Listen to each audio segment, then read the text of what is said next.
কথায় আছে টাকা দেখলে নাকি কাঠের পুতুলও হা করে, আর এ তো আমার জলজান্ত ছোট্ট ডল পুতুল।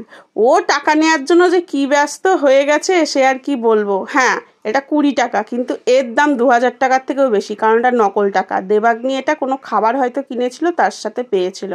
এটা এমন যত্নে রাখে কি আর বলবো, কিন্তু প্রিয়দর্শিনীর ওই টাকাটাই চাই। তো যাই হোক, একটু দিয়েই মাকে বললাম, মা সরিয়ে রাখো, কারণ আমার দেবাগ্নি বাড়ি আসছে পড়ে টোরে। যদি দেখেছে যে ওই টাকা তার বোনের কাছে, এমন হুক্কা হুয়া কান্না জুড়বে যে আজকে রাতেও চুপ হবে না। তো যাই হোক, এদিকে রাত হয়ে গেছে, সন্ধ্যা পেরিয়ে, আর আমার বাসন এখনও মাজা হয়নি। না, একেবারে রাত হয়নি, কারণ এখন বাজে হচ্ছে 6:30। 6:30তেই বেশ অন্ধকার অন্ধকার ঘোর লেগে গেছে, কারণ ওই যে বৃষ্টি দিদি আছে না, বৃষ্টি দিদি থাকলে পরে দেখবে একটু ঝুপ করে টুপ করে সন্ধ্যাটাই নামে।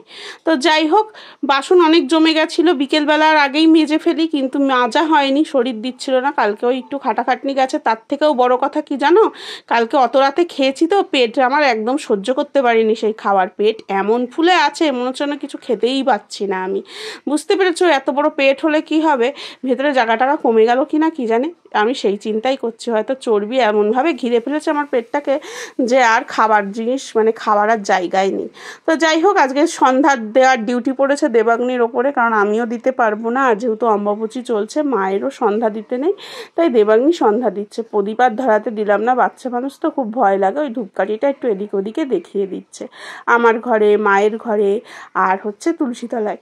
তো চলো, আমাদের সব ঠাকুর ঢেকে রাখা হয়েছে, কিছু দিয়ে ঢাকা হয়নি, উল্টে উল্টে দিয়েছে। মুখ দেখা নিয়ে তো কথা, মুখ না দেখতে পারলেই হলো। তো চলো, দেবাগ্নি সন্ধ্যা দিচ্ছে না। আর এই সন্ধ্যা দিতে গিয়ে মেয়ে আমার এত খুশি হয়েছে, সে একেবারে মোগাম্বো খুশ হওয়া টাইপের ফিল হচ্ছে ওর মনে, কারণ কোনোদিন তো দেয় না, দিয়েছে 2-1বার, কিন্তু দিলেও ভীষণ খুশি হয়, ভীষণ খুশি। মেয়েটাকে একটু একটু করে সন্ধ্যা দেওয়া, পুজো দেওয়া, এ সমস্ত শেখাচ্ছি হালকা হালকা করে। এর আগে কি বলো তো, আমি সোমবার করলে বা শিবরাত্রি করলে আমার মেয়েও কিন্তু আমার সঙ্গে করে, হাজার বললেও জল ঠল কিচ্ছু খাবে না। এবার ওর জন্য আমি আর সন্ধ্যার সময় জল ঢালতে পারি না, ওই 3টে 3:30 ঢেলে ফেলি, কারণ বাচ্চা মানুষ তো, ছোট ছোট ছোট ছোট পেট, আমার খুব কষ্ট লাগে। ওর কষ্ট লাগে না, কিন্তু আমার কষ্ট লাগে। তো চলো, ছোটোটার পেটের কথা ভাবতে হবে। এখন বাজে সন্ধ্যা 7:30, আর 7:30টার সময়ও ম্যাডামের খাবার কোনো মানে হুঁশ নেই, সেই খেয়েছে 2টোর সময়। ওরও বোধ হয় আর খিদে নেই, মায়ের মতনই ওর অবস্থা হয়েছে। তো ছোটোটাকে খাওয়ানো হয়ে গেছে, এবার বড়োটাকে খাওয়ানোর পালা। বড়োটার জন্য দুধ গরম করে দিলাম, অনেকদিন পরে বলছে মা একটু দুধ মুড়ি খাবো।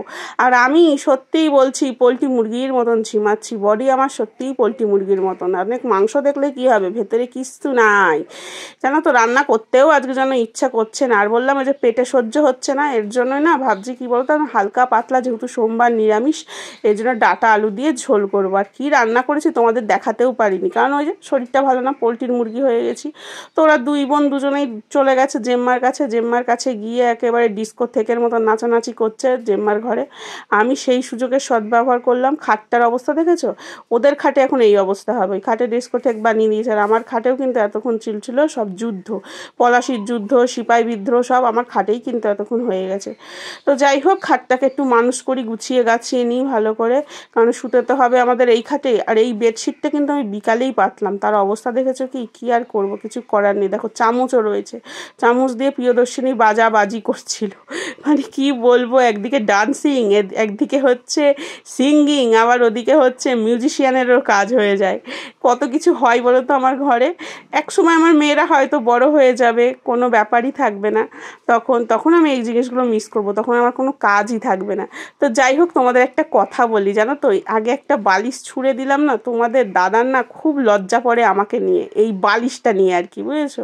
আমার ঘাড়ে পন্ডালাইসিস আছে, আমি ওই তুলোর বালিশ মাথায় দিতে পারি না। আমি না ওইটা, যত আমার লেগিংস ছিল, তারপরে দেবাগ্নির গেঞ্জির জামা কাপড় ছিল, সব কুচি কুচি করে কেটে একটা বালিশ বানিয়েছে। আর বালিশটা না এতটাই নরম, কিন্তু কিরকম যেন ঝুলঝুলে টাইপের। তোমাদের দাদা খুব লজ্জা পায় এই বালিশ নিয়ে, এই কেউ আসলে এই বালিশটা লুকাবে কোথায় বুঝে পায় না জানো তো। কিন্তু আমার এই বালিশ ছাড়া আমার আবার ঘুমও পায় না, এই বালিশটাই আমার ভালো লাগে। তো যাই হোক, বিছানা ঠিক করে ঘরটাও ঝাড় দিয়ে দিলাম, দিয়ে এবার দেবাগ্নিকে খাইয়ে দেবো। আর মেয়ের খাওয়ার প্রতি খুব অহিনা। এই দেখো খাচ্ছিল না, তারপরে আমি বললাম ওই যেখানে ক্যামেরা আছে খেয়ে নে খেয়ে নে খেয়ে নে, ক্যামেরার কথা ভাবলেই ও খেয়ে নেয়। ওর খুব পেস্টিস, কেউ যদি ওকে খারাপ ভাবে সেইটা ও চায় না।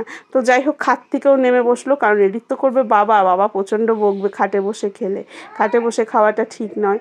আর আমারই দোষ, খাটে বসে আমিই খাইয়ে ফেলি, কারণ কি করবো বলো, একটা ঘরের মধ্যে আমিও নাজেহাল হয়ে যায়। ছোটোটা ঘুমিয়ে পড়েছে।